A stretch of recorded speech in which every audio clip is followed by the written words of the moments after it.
Republic day గురించి ఒక రెండు మాటలు చెప్పండి. స్వతంత్రం వచ్చిన తర్వాత భారతదేశంలో ఎన్నో సాక్రిఫైజెస్ తర్వాత మన భారతదేశంలో స్వతంత్రం వచ్చింది. దాని తర్వాత కాన్స్టిట్యూషన్ రాయబడింది. ఆ కాన్స్టిట్యూషన్ రాయబడిన తర్వాత మనకు రిపబ్లిక్ డే దక్కింది. ఈ రిపబ్లిక్ డే మనం ఎలా జరుపుకోవాలా, దాని గురించి తెలుసుకోవాలా, అది ఒక ఏమంటారు ఆవేదన ఉండాలా జనాలలో. ఒకటి జెండాలు ఎగిరించడం, ఏదో స్వీట్లు పంచుకోవడం కాదు. అది ఎలా వచ్చింది మనకు స్వతంత్రం, ఈరోజు పరిస్థితి లేనిది దేశంలో. అప్పుడు స్వతంత్రం వచ్చినప్పుడు అన్ని కులాలు అన్ని మతాలు ఏకమై మన భారతదేశానికి స్వతంత్రం కల్పించుకోవాలా, ఇంగ్లీష్ వాళ్ళతోని మనం విముక్తి చెందాలా, మనమందరం కలిసిమెలిసి ప్రేమ అభిమానం ఆప్యాయత అనురాగంతో ఉండాలా అని చాలా కష్టపడి సాక్రిఫైజెస్ ఇచ్చి చాలామంది ఏమంటారు షహీద్, హిందీలో షహీద్ అంటారు. అది ప్రాణాలు త్యాగాలు చేసి మిలిటరీ వాళ్ళు త్యాగాలు చేశారు, మామూలు వాళ్ళు త్యాగాలు చేశారు. అన్ని కులాలోళ్ళు ఏకమై తిండి ఇడిచిపెట్టేసి అన్ని అన్ని అన్ని విధంగా సాక్రిఫైస్ చేసి ఈ స్వతంత్రం దక్కించుకున్న తర్వాత బాబాసాహెబ్ అంబేద్కర్ గారు, మౌలానా ఆజాద్ గారు, జవహర్లాల్ నెహ్రూ గారు, సర్దార్ పటేల్ గారు అందరు పెద్ద మేధావులు కలిసి మనకు ఒక సంవిధాన్ మనకు ఒక రాసి ఇచ్చారు, రాజ్యాంగం రాసి ఇచ్చారు. దాంట్లో అందరూ కుల మతాలు భేదాలు లేకుండా అందరూ ప్రేమ అభిమానం ఆప్యాయత అనురాగంతో కలిసిమెలిసి ఈ విశాలమైన మన భారతదేశంలో అందరు కలిసిమెలిసి ఒక ప్రేమ అభిమానంతో కడుపు నిండా భోజనాలు చేసుకొని ఒక షెల్టర్ చేసుకొని మన పిల్లల్ని మంచిగా చదివించుకొని ఒక ఎదిగే రాజ్యంగా తయారు చేసుకోవాలని ఆ రోజు కలలు గని స్వతంత్రం తెచ్చుకొని మనకు రాజ్యాంగం రాసి ఇచ్చిన రోజు. అయితే ఇప్పుడు బాలాపూర్లో బాగా జరుగుతున్న ఇష్యూ ఈ రోహింగ్యాలు అక్రమంగా వచ్చి చొరబడి ఇక్కడ స్థిర నివాసాలు ఏర్పాటు చేసుకున్నారు, వీళ్ళ వల్ల మాకు ఇబ్బంది అవుతా ఉందని చెప్పేసి అక్కడి ప్రాంత ప్రజలు చెప్తా ఉన్నారు. అన్న ఇప్పుడు రోహింగ్యాలు ఎక్కడ ఉంటాయి? బంగ్లాదేశ్ నుంచి మన తెలంగాణ ఎంత దూరం ఉన్నాయి? దాదాపు ఒక 2000 కిలోమీటర్ల దూరం. 2000 కిలోమీటర్ నుంచి వాళ్ళు నడుచుకుంటా అయితే రాలేదు. బార్డర్ దాటుకొని మిలిటరీ వాళ్ళని దాటుకుంటా ఏదో కొండల మీద నుంచి ఎగురుకుంటా అయితే రాలేదు. వాళ్ళకు పర్మిషన్స్ దొరికినాయి, వాళ్ళకు ఇండియన్ మన పర్మిషన్స్ ఉన్నాయి, వాళ్ళు తీసుకొచ్చిర్రు, షెల్టర్ ఇచ్చిర్రు, ఇలా స్థిరపడ్డారు వాళ్ళు. అయితే వాళ్ళు ఉన్నారు, దానికి రీప్రజెంట్ చేయాలా.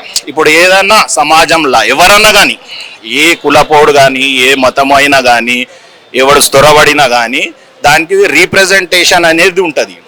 దానికి అడ్మినిస్ట్రేషన్ ఉంది మన దగ్గర. ఇది డెమోక్రటిక్ కంట్రీ, ఇది ఏదో జంగల్ రాజ్ కాదు, ఇది ఏదో ఏదో జింబాబేనో ఏదో వెస్ట్ ఆఫ్రికన్ కంట్రీ లాగా కాదు. మన India democratic country, democratic values ఉన్నాయి ఇక్కడ రీప్రజెంటేషన్ అనేది ఉంటుంది. ఆఫీసర్స్ ఉన్నారు, అఫీషియల్స్ ఉన్నారు, ఒక సిస్టమ్ ఉంది.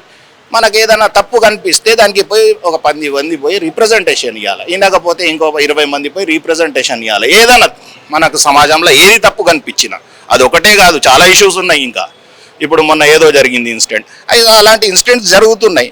దానికి ఒక సిస్టమ్ ఉంది కదా, సిస్టమేటిక్గా పోయి మనం ఏదో మళ్ళీ దానికి అడ్డంగా పెట్టుకొని కుల మతాలు రెచ్చగొడదాం, ఎవరికో టీజ్ చేద్దాం, ఏదో కమ్యూనిటీకి ఇబ్బంది కల్పిస్తాం. ఈ విషయంలో అందరు ఏకం కావాల్సిన అవసరం అయితే ఖచ్చితంగా ఉంది కదండి. ఇప్పుడు మనం ఒక్కటే ప్రాంతానికి చెందిన వాళ్ళం కాబట్టి ఎవరైనా సరే అందరం ఈక్వల్ కాబట్టి అందరం సమానంగా ఉండి మనం ఏకమై వాళ్ళని అరెస్ట్ చేసి తిరిగి పంపే ఛాన్స్ ఉంది కదండి. మనం ఏకం కావాల్సిన అవసరం అయితే ఖచ్చితంగా ఉంది కదా. ఇప్పుడు నాకు ఎంత తెలుసు అంటే అట్లనే వాళ్ళు ఏమంటారు అంటే పండ్లు అమ్మే వాళ్ళు, పూలు అమ్మే వాళ్ళు, వీళ్ళ కుల వృత్తుల పైన కూడా ఇబ్బంది అవుతా ఉంది. ఇక్కడ పుట్టి పెరిగిన మాకు బతకడానికి కూడా కొంచెం ఇబ్బంది అవుతా ఉంది వాళ్ళ వల్ల అని చెప్తా ఉన్నారు. అన్న అదే నేను చెప్పేది అదే. ఇప్పుడు ఏదన్నా కానీ అదొకటే కాదు ఇష్యూ ఇక్కడ. అట్లా అంటే మన తెలంగాణ సమాజంలో చాలా వేరే రాష్ట్రాల నుంచి వచ్చి స్థిరపడి ఇలా వాళ్ళ పెద్దతనం ఎక్కువైపోయింది. ఇన్ని సంవత్సరాలు 12 సంవత్సరాలు అయిపోయింది తెలంగాణ వచ్చి, ఉద్యోగాలు లేవు, మన వాళ్ళకు ప్రైవేట్ ఉద్యోగాలు దొరుకుతలేవు. పోయిన ప్రభుత్వం మైనార్టీస్కి 12% ఇస్తా అన్నది అది ఇయ్యలేదు, 1% కూడా ఇయ్యలేదు.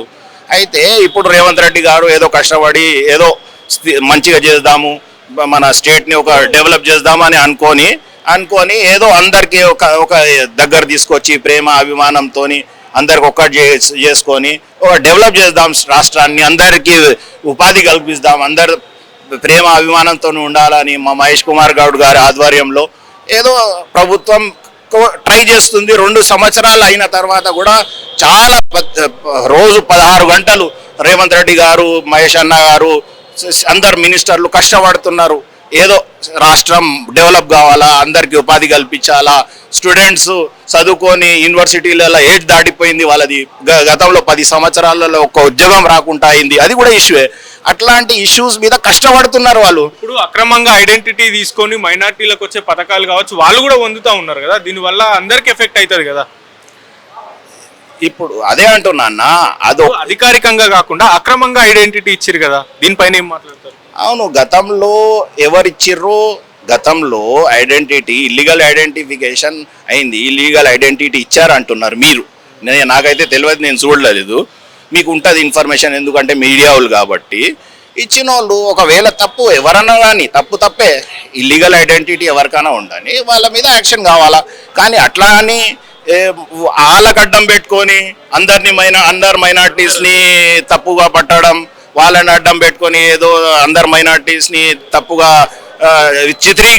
చిత్రీకరించడం అది పెద్ద తప్పు. ఎందుకంటే రాష్ట్రం చాలా ఇప్పుడు వేరే రాష్ట్రాల పరిస్థితి ఎట్లా ఉంది మనం చూస్తున్నాం. ఈరోజు రేవంత్ రెడ్డి గారి ఆధ్వర్యంలో, మహేష్ కుమార్ గౌడ్ గారి ఆధ్వర్యంలో రాష్ట్రం చాలా చాలా పీస్ఫుల్గా, చాలా ప్రేమగా ఏదో ఉపాధి కల్పించాలని ట్రై చేస్తున్నారు. వాళ్ళు పగలు రాత్రి కష్టపడుతున్నారు, వాళ్ళ టీం మొత్తం, రేవంత్ రెడ్డి గారి టీం మొత్తం, ఆ మినిస్టర్స్ టీం మొత్తం. కాదండి, ఇప్పుడు డబుల్ బెడ్రూమ్లు కూడా గత ప్రభుత్వం ఉన్న వాళ్ళు వాళ్ళకి ఇచ్చిరు. మైనార్టీ బంధువులు మనకు సంబంధించిన మన ప్రాంతం వాళ్ళు మన వాసులకు రాకుండా ఈ డబుల్ బెడ్రూమ్లు కూడా బంగ్లాదేశ్ నుంచి వచ్చిన వాళ్ళకి అక్రమంగా ఐడెంటిటీ ఉండి వాళ్ళకు కూడా డబుల్ బెడ్రూమ్లు కేటాయించారంట గత ప్రభుత్వం ఉన్నప్పుడు. దీనిపైన ఏం మాట్లాడతారు? ఇప్పుడు అదే అంటున్నా, ఎవరు తప్పు చేసినారో అది ఐడెంటిఫై చేయాలి.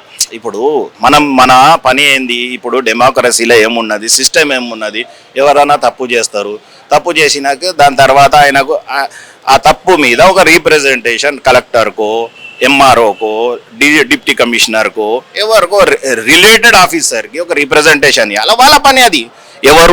ఏడ తప్పు జరిగింది, ఎవరు తప్పు చేశారు, ఎవరికి శిక్ష దొరకాలా, అది వాళ్ళ పని. మనం పోయి వాళ్ళకి అడ్డం పెట్టుకొని ఏదో అంత కమ్యూనిటీకి రెచ్చగొడదాం, మొత్తం ముస్లిం కమ్యూనిటీకి ఇది తప్పు అంటాం, అది తప్పు. లేదు, అట్లా చేయడం కరెక్ట్ కాదు. ఎందుకంటే అందరం ఈ ప్రాంతంలో ఉన్న వాళ్ళందరం ఒకటే, హిందూ అయినా సరే, ముస్లిం అయినా సరే, క్రిస్టియన్స్ అయినా సరే, అందరం మనం యూనిటీగా ఉండాలి. కానీ మత విద్వేషాలు మాత్రం రెచ్చగొట్టే ప్రయత్నాలు ఎవరు చేయొద్దు.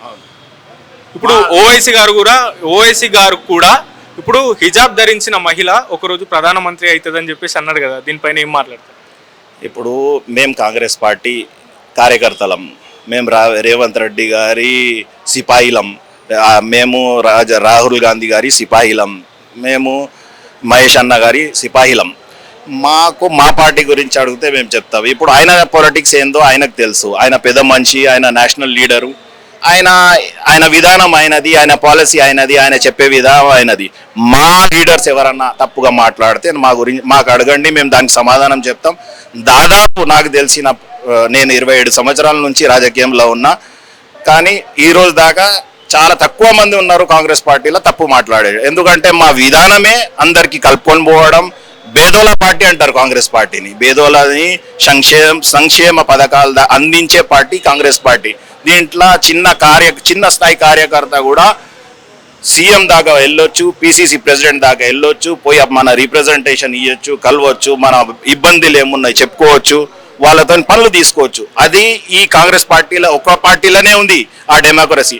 వేరే పార్టీలలో అది ప్రైవేట్ ఆర్గనైజేషన్ ఉంటుంది, ఒట్టి ఒక 4-5 ఉంటారు, వాళ్ళతోనే నడుస్తుంది మొత్తం రాజకీయం. కాంగ్రెస్ పార్టీలో అట్లా ఉండదు, డెమోక్రసీ ఉంటుంది. ప్రతి కార్యకర్త, కాంగ్రెస్ పార్టీ ఒక మనిషి, ఒక కార్యకర్త అనేటోడు ఆయన సీఎం దాకా పోతాడు, సీఎం దాకా పిసిసి ప్రెసిడెంట్ దాకా పోతాడు, మన ఇబ్బంది ఏమున్నాయి చెప్పుకుంటాడు, ఏ ఏరియాలో ఏం ప్రాబ్లమ్స్ ఉన్నాయి చెప్పుకుంటాడు, దాన్ని రిజాల్వ్ చేసుకునే ప్రయత్నాలు చేస్తాడు. అట్లనే నా ఒక రిక్వెస్ట్ ఏముంది మీడియా ద్వారా, మీ ద్వారా చాలా కష్టంతో, చాలా ఇబ్బందులతోని, చాలా సాక్రిఫైజెస్తోని స్టూడెంట్స్ సాక్రిఫైస్ చేసిర్రు, చాలా పెద్ద మనుషులు సాక్రిఫైస్ చేసిర్రు. దాని తర్వాత మనం తెలంగాణ తెచ్చుకున్నాం. తెలంగాణ తెచ్చుకుని దీన్ని స్వర్ణ తెలంగాణ చేసుకోవాలని రేవంత్ రెడ్డి గారు చాలా కష్టపడుతున్నారు. ఒక నీతిగా, నిజాయితీగా ఒక మంచి లీడర్ మనకు దొరికిండు. ఆయనని బలపరుద్దాం. ఇట్లాంటి తప్పు పనులు చేయకుండా ఏదైనా డెమోక్రటిక్ వేలా మనం ఏడైనా తప్పు జరిగితే, మొన్న ఇన్సిడెంట్ జరిగింది పురాణపుల్లా, దానికి ఏమి ఇబ్బంది కాలేదు. డెమోక్రటిక్ వేలా పోలీస్ స్టేషన్లో కంప్లైంట్ ఇచ్చిర్రు, వాళ్ళు పోలీసు వాళ్ళు యాక్షన్ తీసుకున్నారు, అది ఒక రిజాల్వ్ అయింది. కొందరు మత విద్వేషాలు రెచ్చగొట్టే వాళ్ళు అందులో ఉన్నారు, ఇందులో ఉన్నారు అనుకోవచ్చు. ఇప్పుడు ఇట్లా హిందూ దేవాలయాలను ధ్వంసం చేయడం పైన ఏం మాట్లాడతారు? ఇది కరెక్టేనా? నేను అదే చెప్తున్నా అన్న, మన తెలంగాణ వేరే రాష్ట్రాల్లాగా కాదు. ఇది ఎడ్యుకేటెడ్ సిటీ. హైదరాబాద్ సిటీ ఒక ఎడ్యుకేటెడ్ పాపులేషన్ ఉన్న సిటీ. మన దగ్గర మంచి లీడర్స్ ఉన్నాడు. మంచి ఏ పార్టీలో కూడా, వేరే పార్టీల్లో కూడా మంచి లీడర్స్ ఉన్నారు మన దగ్గర. ఒట్టి కాంగ్రెస్ పార్టీ కాకుండా అన్ని పార్టీలలో ఒక మంచి డెవలప్మెంట్ మెంటాలిటీ ఉన్న లీడర్స్ ఉన్నాడు. కమ్యూనల్ మెంటాలిటీ లీడర్స్ ఉన్న స్టేట్ కాదు ఇది. చాలా తక్కువ మంది ఉన్నారు ఈడ మన తెలంగాణలో కమ్యూనల్ మెంటాలిటీ ఉన్న లీడర్స్. ఒకటే రెండు ఉంటారు అంతే. దాదాపు అందరి మెంటాలిటీ ఎట్లా ఉంటుంది అంటే అందరు కలుపుకోపోవాలా, అందరు మంచిగా ఉండాలా, ఏ కమ్యూనిటీ ఇబ్బంది పడొద్దు, ఏ దేవాలయం కానీ, మసీద్ కానీ, మందిర్ కానీ, దర్గా కానీ, చర్చ్ కానీ, గురుద్వారా కానీ అందరూ క్షేమంగా ఉండాలని కోరుకునే నాయకుడు మా రేవంత్ రెడ్డి అన్న, మా మహేష్ కుమార్ గౌడ్ అన్న. ఓకే అన్న, థ్యాంక్ యూ.